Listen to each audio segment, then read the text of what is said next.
Welcome to the future जी। I would say ये future ही है। मैं अभी जैन से भी यही डिस्कस कर रहा था कि जो आज से या एक डिकेड बाद, आज से 8 से 10 साल बाद जो ऑटोमेटिव टेक्नोलॉजी है वो कहाँ पर होगी।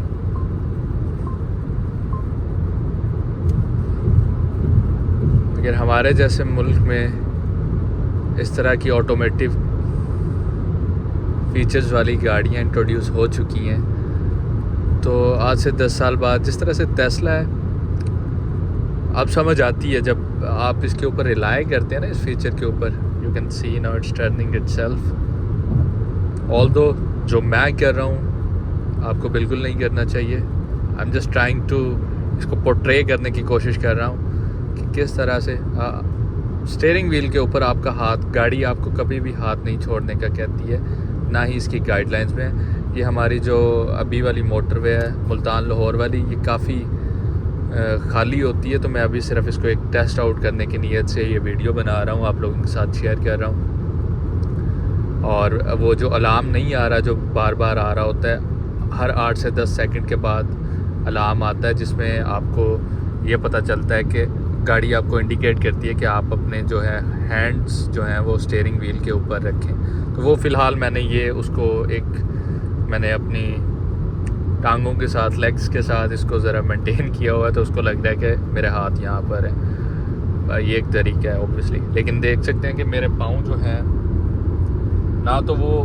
ब्रेक के ऊपर है ना रेस के ऊपर है, क्योंकि एडाप्टिव क्रूज़ लगा हुआ है। अगर गाड़ी कोई आएगी भी सामने, अचानक भी इवन आएगी, इंडिकेटर दे के अचानक भी आएगी, कई दफ़ा मैंने टेस्ट किया, तो गाड़ी उसका थोड़ा सा कॉर्नर भी देखेगी तो गाड़ी मेंटेन करेगी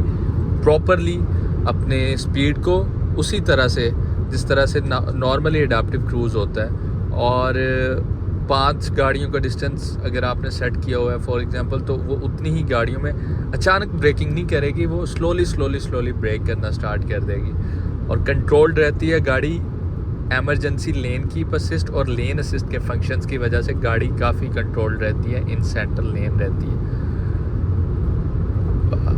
आई एम नॉट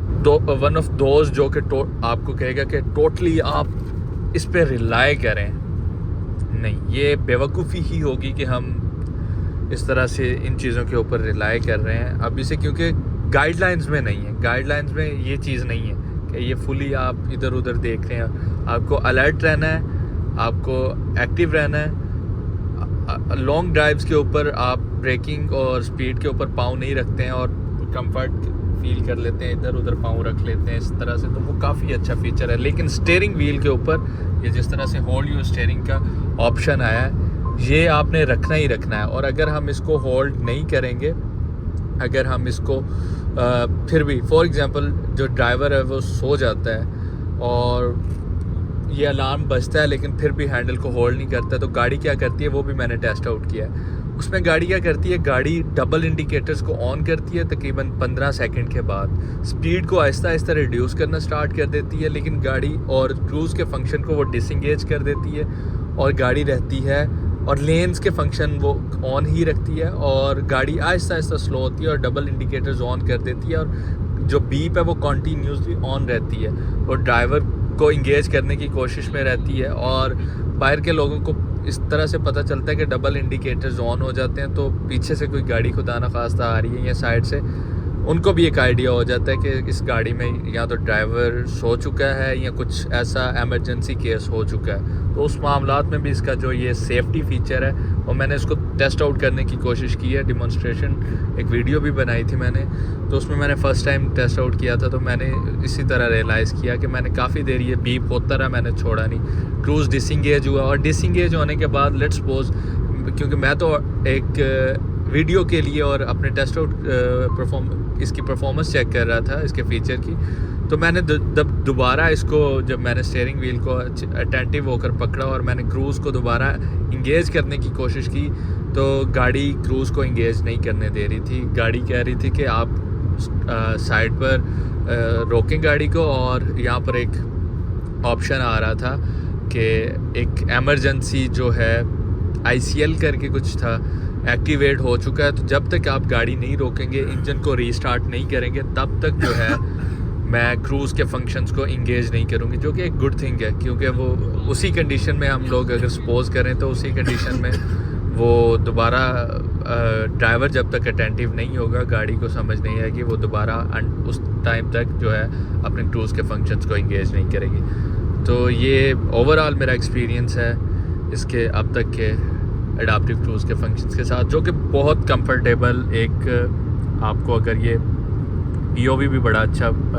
सामने से सनसेट हो रहा है, हेड्स यूनिट का डिस्प्ले भी आपको मिल रहा है ये बिल्कुल, और ये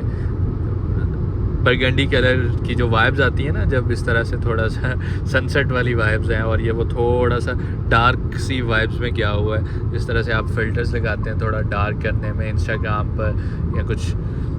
फिल्म फिल्टर्स होते हैं कैमरा के आगे भी लगते हैं, तो वो अभी वही वाइब्स आ रही हैं सनसेट की वजह से, सॉफ्ट लाइट हुई हुई है। तो आप POV को भी इंजॉय करें इस वीडियो में, और कमेंट्स किया करें यार, मुझे बताया करें कि किन किन टॉपिक्स के ऊपर मैं वीडियो बनाऊं। 20,000 हो चुकी है, अभी हम लोग लाहौर से आ रहे हैं, लाहौर मुल्तान मोटरवे पर है, बल्कि सखर मुल्तान मोटरवे पर हैं, और शरीफ क्रॉस कर चुके हैं, और enjoying the ride of Hewlett 6 HEV। और इस कंफर्ट की मैं बात करता हूँ अपने हर व्लॉग में, हर वीडियोस में, कि ये जो कंफर्ट आपको ये जो क्रूज़ के फंक्शंस दे रहे हैं ऑन लॉन्गर जर्नीज़, इस तरह का कंफर्ट कि आप को जो फटीग होती है ना, एक ट्रैवल फटीग होती है जब आप गाड़ी से उतरते हैं, तो वो फील नहीं होती है, आप सुकून से जा रहे होते हैं। आपने स्टीयरिंग व्हील को पकड़ना है, अटेंटिव होकर आप ज़्यादा से ज़्यादा ब्रेक के पास पाँव रख सकते हैं, फॉर द सेक ऑफ, अगर आप, क्योंकि मैं इसको इतना एक्सपीरियंस कर चुका हूँ, मैं काफ़ी इसके ऊपर रिलाई करता हूँ, लेकिन मैं बेवकूफ़ी वाला रिलाई नहीं करता हूँ, मैं एक्टिव रखता हूँ ख़ुद को, और मैंने अपने माइंड को उस तरह से ट्रेन कर लिया है कि मैं किस तरह से खुदा न खास्ता कुछ, आप देख सकते हैं अब टेक्नोलॉजी को, मैं इन पॉइंट्स में बिल्कुल नहीं जाऊंगा कि क्या नहीं हो सकता, क्या हो सकता है, ये एक टोटली डिफरेंट चैप्टर है। लेकिन मैं आप लोगों को एक कोशिश करता रहता हूँ कि मेरा जो डे टू डे इसके साथ एक्सपीरियंस है एडाप्टिव क्रूज़ फंक्शंस के साथ, आप इसके ऊपर प्रॉपर रिसर्च कर सकते हैं। जब ऑटोमोटिव इंडस्ट्री में आया होगा ये, ऑब्वियसली टेक्नोलॉजी डेवलपर्स और सब ने जब इसको डिज़ाइन किया होगा, तो जैसे मेडिकेशन की इंडस्ट्री है, उसमें भी कोई भी मेडिसिन जो होती है उसके साइड इफ़ेक्ट्स भी ऑब्वियसली होते हैं, और उसको बड़े टेस्ट के बाद जाकर परफॉर्म किया जाता है उस फार्मूला को, और तब जाकर वो मार्केट में इंट्रोड्यूस करवाया जाता है कि उसमें एरर मार्जिन जो होते हैं वो बहुत कम होते हैं। सेम ऑटोमेटिव इंडस्ट्री जो है वो भी एक उसी लेवल के टेस्ट से थ्रू गुजरती है। इसके बारे में आप रिसर्च करें एडाप्टिव क्रूज़ फंक्शन के। मैं तो अपना एक्सपीरियंस शेयर कर सकता हूँ, बाकी आप इसके ऊपर रिलाई करने वाले ओवरऑल आप वर्ल्ड वाइड रिसर्च कर सकते हैं, आप रेशो देख सकते हैं, हम यही रिसर्च करके देख सकते हैं कि इसके कॉन्स क्या हैं, खुदा न खास्ता। क्योंकि टेस्ला के अगर आप देखेंगे तो अगर आपको यूट्यूब के ऊपर वीडियोस यही मिलेंगी कि टेस्ला ने सेव किया, ये ह्यूमन एरर अगर हो जाता उन कंडीशंस पे तो शायद एक्सीडेंट हो जाता, लेकिन टेस्ला के फीचर्स ने उन ह्यूमन एरर्स को और ड्राइवर एरर्स को बचाया अगली गाड़ी के कंडीशंस को, और अपने एडाप्टिव जो भी उसके फीचर्स हैं, सिग्नल्स हैं, उनको मैयर करते हुए। तो ये टेक्नोलॉजीज़ आगे से आगे जा रही हैं, ये डेवलप होंगी, और विद इन हमें नहीं, विद इन 1 और 2 डिकेड्स मुझे लग रहा है कि अगर मेरे सामने ये इस तरह की गाड़ी है जो मैं ड्राइव कर रहा हूँ और वो ख़ुद चल रही है ऑलमोस्ट, और वो ख़ुद मोड़ काटती है, ख़ुद वो रेस पकड़ती है, आगे कोई गाड़ी आती है ख़ुद ब्रेकिंग करती है, दोबारा स्पीड को इन्हेंस करती है, तो अगर यहाँ तक मैं पाकिस्तान में बैठा हुआ चला रहा हूँ सखर वाले एरियाज़ में, तो आप सोचें कि आज से 1 से 2 डिकेड बाद ड्राइवर की ज़रूरत होगी भी सही। ये एक कंडीशन है, ये एक डेवलप हो रही है इंडस्ट्री इस तरह से। मुझे दुआओं में याद रखें, मैं इसको साइन ऑफ करता हूँ। जज़ाकल्लाह खैर। होपफुली कि आपने ये जो मज़े का व्यू आ रहा है मोबाइल में भी और फ्रंट में भी, तो ये आपने एंजॉय किया होगा इस वीडियो में। और मेरे से कोई गलती हो जाती है तो मुझे बताया करें, मुझे गाइड किया करें। मैं आहिस्ता आहिस्ता इन सारी चीज़ों को लर्न कर रहा हूँ, सीख रहा हूँ, और कोशिश करता रहता हूँ कि अपना एक्सपीरियंस आप लोगों के साथ शेयर करता रहूँ। जज़ाकल्लाह खैर। अस्सलामु अलैकुम, अल्लाह हाफ़िज़।